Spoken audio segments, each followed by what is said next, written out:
All Assam college teacher এছ'চিয়েশ্যনে NPS যিবিলাক আছে এই NPS স্কিমবিলাকক অল পেঞ্চন স্কিমলৈ পৰিৱৰ্তন কৰাৰ কাৰণে আজি অল অসমত চেণ্ট্ৰেল কমিটিৰ পৰা ষ্টেট কমিটি আৰু প্ৰত্যেকখন কলেজৰ ইউনিক কমিটিয়ে এখন মাছ ষ্ট্ৰাইক কৰিছে যেন আমাৰ যিটো ডিমাণ্ড এই ডিমাণ্ডক যেন গভৰ্ণমেণ্টে মানি লয়।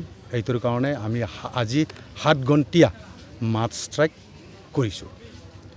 আপোনালোকৰ দাবী যদি চৰকাৰে মানি নলয় দুৰ্গীতজনে আপোনালোকে কি ব্যৱস্থা ল'ব?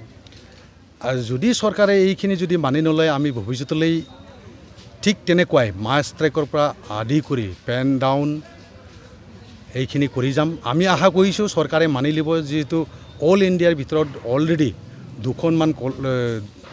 3খনমান ষ্টেটে অলৰেডি এই স্কিমৰ অল পেঞ্চন স্কিমলৈ নিউ পেঞ্চনৰ স্কিমৰ পৰা অল পেঞ্চন স্কিমলৈ অলৰেডি প্ৰৱৰ্তন কৰিছে। আমি আশা কৰিছোঁ আমাৰ গভৰ্ণমেণ্টক এইখিনি আমাৰ ন্যায্য দাবী মানি ল'ব বুলি আমি আশা কৰিছোঁ। 7